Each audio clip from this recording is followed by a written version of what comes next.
রবিবার শিবরাত্রি। এই শিবরাত্রিতে নিমতলার ভূতনাথ মন্দিরে পুজো দিলেন ত্রিপুরার প্রাক্তন মুখ্যমন্ত্রী তথা পশ্চিমবঙ্গের দায়িত্বপ্রাপ্ত নেতা বিপ্লব দেব। বাংলার যুব সমাজ ও বাংলার মানুষদের জন্য প্রার্থনা করেন বলে জানিয়েছেন বিপ্লব দেব। তার পাশাপাশি বাংলা যেন খারাপ প্রভাব থেকে মুক্তি পায় তার জন্য প্রার্থনা করেন। তবে লক্ষ্মীর ভান্ডার প্রকল্পকে গুরুত্ব দিতে নারাজ তিনি। মহাশিবরাত্রি উপলক্ষে কলকাতার বিখ্যাত ভূতনাথ মন্দিরে পুজো দিতে এসেছিলেন ত্রিপুরার প্রাক্তন মুখ্যমন্ত্রী বিপ্লব দেব। তিনি পুজো দেন ভূতনাথ মন্দিরে। উপস্থিত ছিলেন উত্তর কলকাতার বিজেপির সভাপতি, পাশাপাশি উপস্থিত ছিলেন তাপস রায়।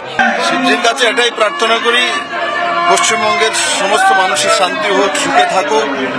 আর যেই পশ্চিমবঙ্গের স্বপ্ন আমরা দেখেছিলাম, যে পশ্চিমবঙ্গ আমরা সর্বশ্রেষ্ঠ বানাতে চেয়েছিলাম, বাবার কাছে সেটাই প্রার্থনা করি, মানুষ যাতে মুক্তি পায়, সেই সর্বশ্রেষ্ঠ পশ্চিমবঙ্গ যাতে হতে পারে।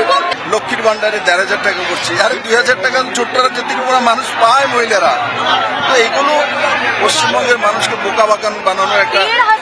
বাংলায় তো চাকরি নেই, ইনফ্রাস্ট্রাকচার থাকতে হয়, প্রপার এডুকেশন, তারপর হায়ার এডুকেশন, তারপরে চাকরি। আপনি আইটি রিলেটেড বলুন, এখন এআই হয়েছে, তার সঙ্গে আরও যদি ইন্ডাস্ট্রিয়াল আমাদের এখানে ডেভেলপমেন্ট হতো, তাহলে নিশ্চয়ই এখানে চাকরি থাকতো, বিভিন্ন অ্যান্সেরিয়ারিও গড়ে উঠতো তার সাথে।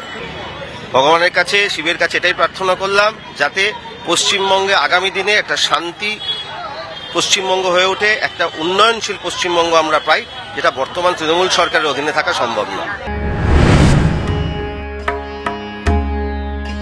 উত্তর চব্বিশ পরগনার চাঁদপুরের বাছারপাড়ায় শ্রী শ্রী নর্মদেশ্বর মহাদেব মন্দিরে পুজো রাজ্য বিজেপি সভাপতি শ্রমিক ভট্টাচার্যের।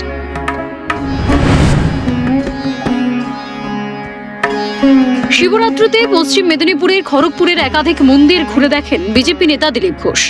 রবিবার সকালে খড়গপুরের আরপিএফ ব্যারাকে শিব মন্দিরে যান বিজেপি নেতা। সেখানে পুজো দিয়ে পৌঁছে যান খড়গপুরের গোপালী আশ্রমের শিব মন্দিরে। ক্যামেরায় জ্যাকি সিং এর সঙ্গে রেশমি দাস, সায়ন্তন ভট্টাচার্য ও অভিষেক চক্রবর্তীর রিপোর্ট, ক্যালকাটা নিউজ।